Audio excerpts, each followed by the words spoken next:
Бежит. Это кто у меня бежит? Парнишка, будешь грибочек есть?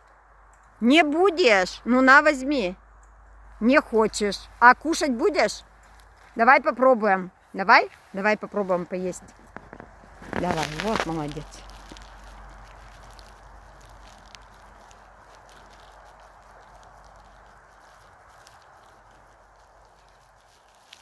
Эх, дам, иди сюда. Ладно, не буду трогать, только не падай.